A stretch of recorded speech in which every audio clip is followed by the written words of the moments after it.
দেখুন তৃণমূল কংগ্রেসটার কি অবস্থা তা কুণাল ঘোষকে দেখলে পরিষ্কারভাবে স্পষ্টভাবে বোঝা যায়। তৃণমূল কংগ্রেসের রাজ্য সম্পাদক তিনি বিজেপির হয়ে ভোট চাইছিলেন আজ থেকে দুদিন আগে মঞ্চে, লোক দেখানোর জন্য তৃণমূল তাকে বহিষ্কার করেছে। আমরা খালি একটাই কথা বলছি, পাঁঠা নিজের পাঁঠা যতবার খুশি কাটুক, কিন্তু এক পাঁঠাকে কতবার বলি দেব? এরকমই এক কুণাল ঘোষকে আগে বহিষ্কার করেছিল তৃণমূল কংগ্রেস, তখন রাজ্যসভার সাংসদ ছিল। সেই কুণাল ঘোষ জেল খেটে আসবার পরে আবার দলের মুখপাত্র হলো, দলের সম্পাদক হলো, আবার তাকে বহিষ্কার করেছে, আবার দুদিন পরে এসব এক হয়ে যাবে। দেখুন আমাদের কথা খুব পরিষ্কার, কুণাল ঘোষ কি বললেন না বললেন তাতে কিছু যায় আসে না।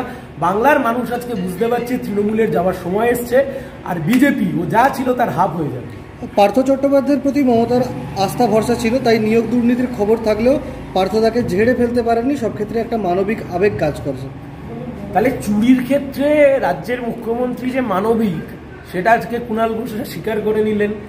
এই একইভাবে চুরি হয়েছে রোজভ্যালিতে, একইভাবে চুরি হয়েছে সারদায়, একইভাবে চুরি হয়েছে আইকোরে, একইভাবে চুরি হয়েছে গরু পাচার, কয়লা পাচার সহ একের পর এক জিনিসে চুরি হয়েছে, এবং রাজ্যের মুখ্যমন্ত্রী একের পর এক ঘটনাকে প্রশ্রয় দিয়ে গেছেন।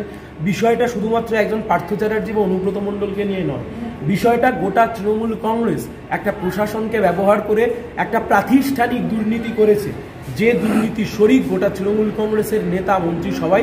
আজকের দায় থেকে কেউ নিজেকে এড়াতে পারে না। সন্দেশখালীতে নাটক করার সুযোগটা কারা করে দিল? আগেই অভিযুক্তদের ধরপাকড় করলে বিরোধীরা নাটকের সুযোগ পেত না, কুণাল বলছে। দেখুন এটা নাটক নয়, প্রথম কথা হচ্ছে এটা আন্দোলন। সন্দেশখালীর কি অবস্থা হয়েছিল তা দিনের পর দিন সেখানকার যিনি সিপিএম এর বিধায়ক ছিলেন 2016 সাল অবধি, আপনারা বিধানসভায় একের পর এক যে বিধানসভার প্রসিডিংস রয়েছে, বিধানসভার প্রসিডিংস খুঁজলে আপনি দেখতে পাবেন নিরাপদ সর্দার একের পর এক অধ্যক্ষের সামনে তিনি দৃষ্টি আকর্ষণ করে বলেছেন যে সন্দেশখালীর কি ঘটনা ঘটছে। রাজ্যের সরকার শাহজাহানদের মাথায় আশীর্বাদের হাত রেখে দিয়েছিল, যার পরবর্তী সময়তে নিরাপদ সর্দাররা সেই আন্দোলনে ছিলেন, মহিলারা সন্দেশখালীর মায়েরা সেই আন্দোলনে ছিলেন। সেই আন্দোলনের সামনে থেকে দাঁড়িয়ে নেতৃত্ব দিয়েছেন, চাপে পড়ে পুলিশ এবং কলকাতা হাইকোর্টের চাপে পড়ে তাকে গ্রেপ্তার করতে বাধ্য হয়েছে। আমরা আবার বলছি, কুণাল ঘোষ এ খেলা আগেও খেলেছে। কুণাল ঘোষ আগেও বলেছিলেন মমতা ব্যানার্জির বাড়িতে টাকা রাখা আছে সারদার, তারপরেও সিবিআই তাকে জিজ্ঞাসাবাদ করেনি। ফলত কুণালবাবু একের পর এক গল্প দেবেন, সেই গল্প নিয়ে মিডিয়াতে হইচই হবে। তারপর আবার কুণালবাবু তিনি তৃণমূলে ফিরে যাবেন, তিনি তৃণমূলে ফিরে গিয়ে তিনি আবার তৃণমূলের নেতা হবেন। আমরা বলছি ভোটের সময়তে নাটক যাই করুন, ভোটের বাজারে তৃণমূলের বিদায় ঘণ্টা বাজিয়ে দিয়েছি আমরা, বিজেপিরও বিদায় ঘণ্টা বাজিয়ে দিয়েছি। কুণাল আরও বলছে, যারা মাঝরাত্রে প্যান প্যান করতে পারে তারই প্রাপ্তিযোগ রয়েছে তৃণমূলে, আর সাধারণ কর্মীদের কোনো ভ্যালু নেই। এটাই তো সত্যি। শুধু কি তাই যে কুণাল ঘোষ দাঁড়িয়ে বলেন মুখ্যমন্ত্রীর বাড়িতে সারদার টাকা রাখা আছে, সেই কুণাল ঘোষ পর্যন্ত তৃণমূলের নেতা হয়ে যান। তৃণমূল দলটার অবস্থা এরকম। তাই আমরা বলছি তৃণমূলেরা নতুন করে পশ্চিমবাংলাকে দেওয়ার কিছু নেই। পশ্চিমবাংলাতে যা লুটেছে, লুটে বাংলাটাকে শেষ করেছে। তৃণমূলটা যত তাড়াতাড়ি বিদায় হয় ততই মঙ্গল বাংলার মানুষের পক্ষে।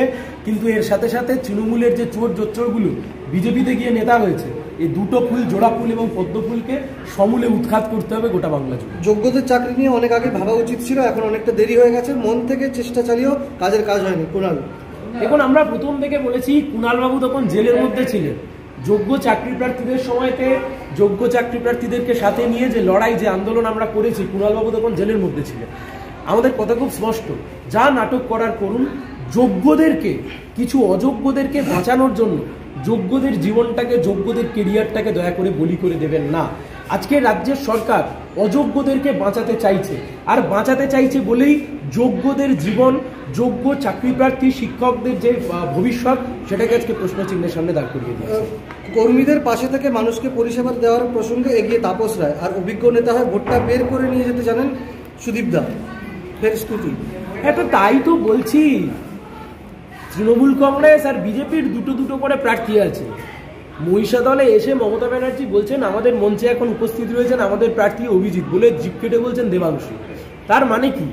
মানে আমার দুটো করে প্রার্থী আছে, এ টিমেও একটা আছে, বি টিমেও একটা আছে।